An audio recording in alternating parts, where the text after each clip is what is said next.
एक सन की राजा हर रोज सुबह अपनी रानी को खड़ी कर उसकी नथ में से 100 तीर निकालता और पूछता, है कोई इस धरती पर मेरे जैसा और कोई भी वीर मर्द? रानी बेचारी कहती कि नहीं महाराज, आप जैसा वीर पुरुष और कोई नहीं। समय बीता। एक बार रानी की माँ रानी से मिलने आई। जब उसने रानी की हालत देखी तो उसकी आंखों में पानी आ गया। बोली, बेटी ये कैसी हालत बना रखी है, बिल्कुल सूखी लकड़ी के समान हो गई हो। तुम्हें कोई बीमारी है, कोई दुख दे रहा है, या फिर तुम्हें समय से रोटी नहीं मिल रही? आखिर बात क्या है? अब रानी कैसे अपनी माँ को अपना दुख बताती कि राजा हर रोज सुबह उसे खड़ी कर उसकी नथ में से 100 तीर निकालता है। हर तीर में उसका कलेजा बाहर आने को हो जाता है। अगर वो जरा सी भी हिली या राजा जरा सा भी चुका तो प्राण गए। पर जब माँ ने बार बार दबाव देकर रानी से पूछा, तब रानी बोली, क्या बताऊं माँ, किसी चीज की कोई कमी नहीं, अन्न का भंडार भरा हुआ है, पीने को अच्छा पानी है। तो फिर बात क्या है बेटी? माँ ने इस बार जब रानी का हाथ पकड़ अत्यंत रुदन स्वर में पूछा तो रानी टूट गई और अपनी वेदना प्रकट करते हुए कहा, माँ तुम्हारे जमाई राजा मेरी नाक की नथ में से 100 तीर निकालते हैं, जिससे मेरा हृदय थर थर कांपता है। मेरी तरफ आता हुआ हर तीर मुझे अपनी जिंदगी का आखिरी तीर प्रतीत होता है। यही बात मुझे हर समय अंदर ही अंदर खाई जाती है कि आज तेरा आखिरी दिन है, आज तेरा आखिरी दिन है। बस माँ, इसी चिंता के कारण कुछ भी खाना पीना मेरे हलक से नीचे नहीं उतरता। रानी की माँ ने हैरान होते हुए कहा, ये तुम क्या कह रही हो बेटी, ये कब हुआ? रानी बोली, माँ ये मत पूछो कब हुआ, ये पूछो कब नहीं हुआ। राजा हर रोज सुबह मुझे खड़ी करके सबसे पहले मेरी नथ में से 100 तीर निकालते हैं, उसके बाद ही अपना दिन शुरू करते हैं। बोली, कुछ बोलते भी हैं? रानी बोली, हाँ माँ, कहते हैं। है इस धरती पर मेरे जैसा कोई और मर्द? रानी की माँ कुछ सोचते हुए बोली, बेटी चिंता मत कर, कल वो जब ऐसा पूछे तो कह देना, दुनिया में मर्द बहुत, घर नहीं तो बाहर बहुत, घर से बाहर निकलो शेर को स्वा शेर बहुत। इतना कह रानी की माँ अपनी बेटी से विदाई ले अपने घर चली गई। अब रानी को इंतजार था तो बस अगली सुबह का। राजा ने सोती हुई रानी को हाथ पकड़कर उठाया और कहा, रानी आ जाओ, समय हो गया। रानी ने सोचा, हे भगवान, बस आज और बच जाऊं, फिर तो जो माँ कहकर गई थी वो बोल दूंगी। और उठकर बाग में जाकर आंख बंद करके अपनी नथ पकड़कर खड़ी हो गई। राजा ने रोज की तरह एक के बाद एक 100 तीर रानी की नथ में से निकाले। तीर निकाल राजा बोला, बोल रानी, है दुनिया में मेरे जैसा कोई और शूरवीर मर्द? रानी हिम्मत जुटा बोली, महाराज दुनिया में शूरवीर मर्द बहुत, घर नहीं तो बाहर बहुत, आप बाहर निकल के देखो, शेर को सवा शेर बहुत। राजा हैरान होते हुए बोला, ठीक है रानी, अगर यही बात है तो कुछ खाने का सामान दो, मैं जा रहा हूँ बाहर शूरवीर मर्द देखने, मैं भी तो देखूं है कोई मुझसे ज्यादा शूरवीर मर्द इस दुनिया में। थोड़ा बहुत खाने पीने का सामान ले राजा निकल पड़ा। चलते चलते एक कच्चे रास्ते पर हो लिया। थोड़ी दूर ही चला तो आगे देखा एक आदमी रास्ते के किनारे पर लेटा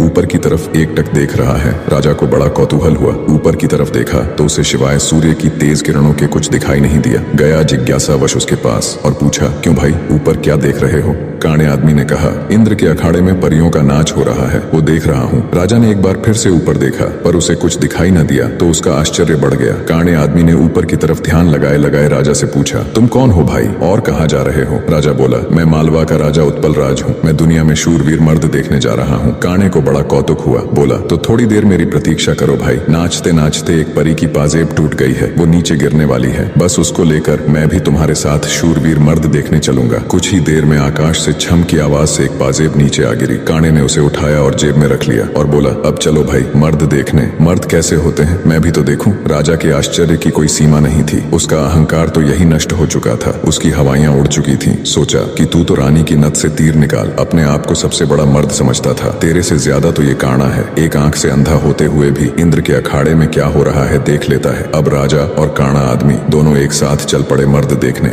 राजा और काणा आदमी अभी कुछ दूर ही चले थे। आगे एक नौजवान व्यक्ति धनुष बाण लिए किसी की प्रतीक्षा में बैठा था। राजा ने उससे भी पूछ लिया, क्यों भाई कैसे बैठे हो? व्यक्ति बोला, अपने दोस्त का इंतजार कर रहा हूँ। राजा बोला, कहाँ है तुम्हारा दोस्त? व्यक्ति बोला, मैंने 100 कोस पर तीर मारा है, उसे लेने के लिए गया है। इतना सुनना था कि राजा के पैरों नीचे से जमीन खिसक गई। कहानी को बीच में रोक आपकी जानकारी के लिए बता दूं, पुराने समय में दूरी मापने के लिए किलोमीटर या मीटर नहीं बल्कि तब के लोग कोसों के द्वारा ही दूरी को मापते थे। उस समय के एक कोस का मतलब आज के लगभग 3 किलोमीटर है। तो नौजवान व्यक्ति ने राजा और काणे आदमी से पूछा, तुम लोग कहाँ जा रहे हो? काणे ने कहा, मर्द देखने। उत्सुकतावश नौजवान ने कहा, तो भाई हम भी चलेंगे तुम्हारे साथ मर्द देखने, बस थोड़ा इंतजार करो, मेरा दोस्त अभी मेरा तीर लेकर आता ही होगा। राजा बोला, 100 कोस से आज ही थोड़े ना आ जाएगा, उसे तो कई दिन लगेंगे। नौजवान ने मुस्कुराते हुए कहा, नहीं मान्यवर, उसे 100 कोस से जाने और आने में सिर्फ 1 घंटा लगता है। थोड़ी ही देर में एक लंगड़ा व्यक्ति नौजवान के द्वारा छोड़ा हुआ तीर हाथ में लेकर आता है। अब राजा को काटो तो खून नहीं। रानी की नथ में से तीर निकाल खुद को मर्द सूरमा समझ समझने वाले राजा को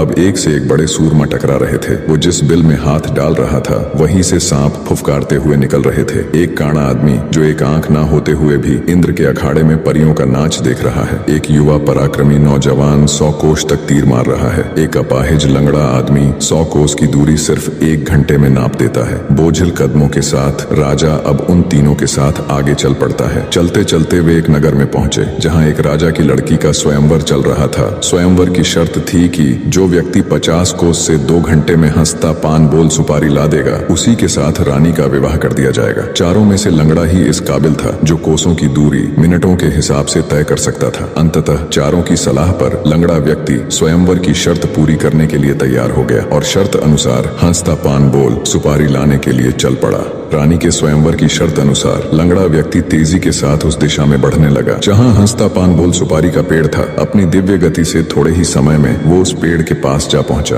उसने सुपारी तोड़ी और अपनी जेब में डाल ली। सोचा अभी तो बहुत समय है, क्यों ना थोड़ी देर सुस्ता लिया जाए। ये सोचकर वो उस पेड़ के नीचे सुस्ताने के लिए लेट गया। ठंडी हवा के झोंकों से जल्दी ही उसकी आंख लग गई। उधर तीनों की समय बीतने के साथ साथ चिंता बढ़ रही थी। 2 घंटे पूरे होने को आए थे, बस थोड़ा समय ही बचा था। नौजवान तीरंदाज ने कहा, इतना समय तो उसे कभी नहीं लगता, जरूर कुछ बात है। काने आदमी ने कहा, रुको मैं देखता हूँ। जब काने ने देखा तो वो पेड़ के नीचे सो रहा था और पेड़ से एक खूंखार जहरीला सांप उसे काटने के लिए उसकी तरफ बढ़ रहा था। जब ये बात उसने साथियों को बताई कि वो तो सो रहा है और एक जहरीला सांप उसकी तरफ बढ़ रहा है, तब तीरंदाज नौजवान ने काने से कहा, तुम मेरे तीर का निशाना सांप के फन पर लगाओ। काने ने कहा, हाँ ये ठीक है, निशाना लगाकर मैं हुंकारा भरूं तब तुम तीर छोड़ देना। काने ने तीर को सांप के फन की दिशा में लगाकर जैसे ही हूं कहा, तीरंदाज ने तीर छोड़ दिया। तीर सीधा जाकर सांप के फन पर लगा और धड़ाक की आवाज के साथ सांप नीचे गिर गया। आवाज सुन लंगड़ा आदमी हड़बड़ाहट के साथ उठकर बैठ गया। देखा तो एक जहरीला सांप उसके पास मरा पड़ा है और उसके दोस्त का तीर सांप को लगा हुआ है। सारा माजरा समझते उसे देर न लगी। वो दिव्य गति से नगर की ओर दौड़ा। समय रहते वो हंसता पान बोल सुपारी लेकर राजमहल पहुंच गया। अब समस्या ये थी कि राजकुमारी पर असली हक किसका है। राजा अगर घर से मर्द देखने नहीं चलता तो ये सारा किस्सा ही शुरू नहीं होता। काना अगर अपनी दिव्य दृष्टि से देखकर लंगड़े व्यक्ति को सांप से नहीं बचाता तो राजकुमारी के स्वयंवर की शर्त कैसे पूरी होती। नौजवान तीरंदाज के पास 100 कोस तीर चलाने की क्षमता न होती तो भी उसके मित्र को सांप डस लेता और शर्त पूरी नहीं होती। लंगड़े व्यक्ति के पास दिव्य गति न होती तो भी राजकुमारी स्वयंवर की शर्त पूरी न होती।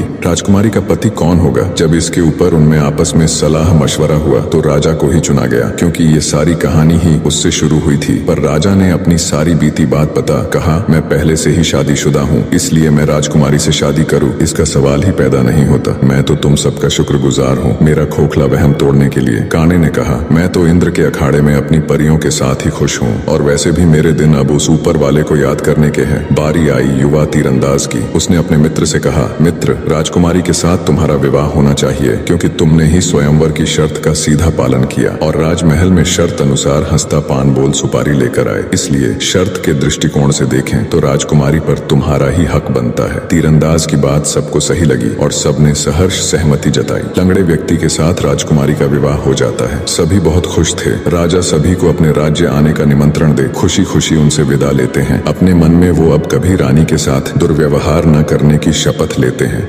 निष्कर्ष, वास्तविक वीरता केवल बाहरी शक्तियों में नहीं बल्कि आंतरिक विनम्रता, संयम और दूसरों की महत्ता को समझने में होती है। राजा उत्पल राज्य ने स्वयं को सबसे बड़ा शूरवीर माना और अपने अहंकार में अंधा हो गया था। वह अपनी रानी पर अत्याचार कर अपनी वीरता का प्रदर्शन करता था, परंतु वास्तव में वह अपने भीतर की हीन भावना और असुरक्षा को छिपा रहा था। अपनी यात्रा के दौरान राजा की ऐसे व्यक्तियों से मुलाकात होती है जिनकी क्षमताएं उससे कहीं अधिक होती हैं। उस एक आंख वाले व्यक्ति का दिव्य दृष्टि से इंद्र लोक का नृत्य देख पाना, उस युवा तीरंदाज का 100 कोस दूर तक तीर मारना और अपाहिज व्यक्ति का अद्वितीय वेग से दूरी तय करना, ये सभी घटनाएं राजा को यह समझाती हैं कि यह संसार अप्रतिम और असीम क्षमताओं का भंडार है। हर व्यक्ति में कुछ न कुछ विशिष्टता होती है और किसी को भी स्वयं से निम्न समझना उसके प्रति अन्याय है। अंततः सच्ची महानता और शक्ति आत्मनिरीक्षण, अपने अहंकार को त्यागने और हर व्यक्ति को उसकी श्रेष्ठता के साथ स्वीकार करने में है। अहंकार नष्ट करने से व्यक्ति का हृदय प्रेम, आदर और करुणा से भर जाता है, जो कि आध्यात्मिक उन्नति का मार्ग है।